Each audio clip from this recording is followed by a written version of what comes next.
திருப்பரங்குன்றம் மலையில் தீபம் ஏற்றப்படும். பிரேமலதா திட்டவட்டம்.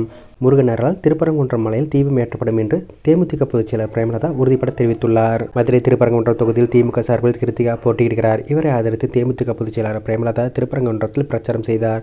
அப்போது அவர் பேசிய பொழுது, தேமுதிகவை கேப்டன் இங்குதான் ஆரம்பித்தார். இத்தொகுதியில் வெற்றி பெற 2 மருமகள்கள் உங்களிடம் வாக்கு சேகரிக்க வந்துள்ளோம். கிருத்திகா BE பட்டதாரி. அவரது IT நிறுவனம் மூலம் 500 பேருக்கு வேலைவாய்ப்பு அளித்துள்ளார். மல்லிகைப்பூ நறுமண தொழிற்சாலை அமைக்கப்படும். ஏற்கனவே தம்பி உதயா இங்கிருந்து எய்ம்ஸ் செங்கலை தமிழகம் முழுவதும் கொண்டு சென்றது பேசுபொருளானது. ஆனால் இன்னும் கட்டுமானம் முடியாமல் இருக்கிறது. நமது வேட்பாளர் வெற்றி பெற்று எய்ம்ஸ் மருத்துவமனையை கொண்டு வர முயற்சி எடுப்பார். மதுரைக்கு மெட்ரோ ரயிலை கொண்டு வருவோம் என அண்ணாமலை கூறினார். எந்த மெட்ரோவும் காணவில்லை. தொகுதியின் தரத்தை உயர்த்த என்ன செய்ய வேண்டும் என யாரும் பேசுவதில்லை. முருகன் அருளால் திருப்பரங்குன்றம் மலையில் தீபம் ஏற்றப்படும். மக்களின் வாழ்க்கையும் உயரும். கிருத்திகா மக்களின் வாழ்க்கையை தீபாவளி ஏற்றுவார். இங்கு ஒற்றுமையாக இருக்கும் மக்கள் சிந்தித்து உதயசூரனுக்கு வாக்களிக்க வேண்டும். இம்முறை அண்ணன் ஸ்டாலின் நிறைய திட்டங்களை அறிவித்துள்ளார்.